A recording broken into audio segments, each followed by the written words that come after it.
Luke chapter 6, verses 1 through 5 says, one Sabbath, Jesus was going through the grain fields, and his disciples began to pick some heads of grain, rub them in their hands, and eat the kernels. Some of the Pharisees asked, why are you doing what is unlawful on the Sabbath? Jesus answered them, have you never read what David did when he and his companions were hungry?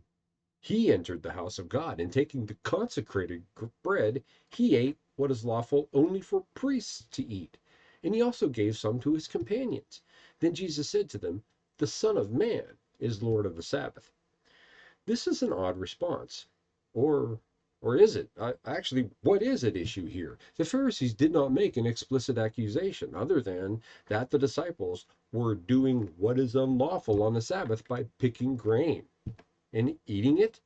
So are the Pharisees upset at the fact that the disciples are picking grain, conveying grain, carrying it as they walk, threshing grain, rubbing it between their hands, winnowing grain, removing the grains from the husk, eating grain, or all of the above? For all the Bible nerds out there, the Pharisees are likely referring to the 39 forbidden categories of work taken from the book of Shabbat. These categories fall under one or more general principles, and the one at issue here, we assume, preparation. A Jew is not allowed to prepare food on the Sabbath.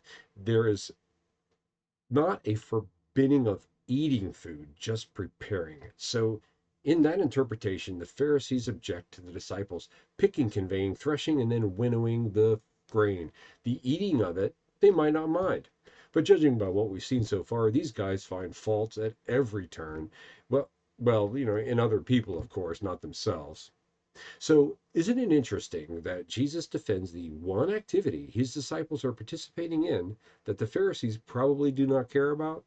I take this as Jesus trolling the Pharisees. If you want to make an accusation, Pharisees, step up and make an accusation. Jesus is not into this passive aggressive stunt.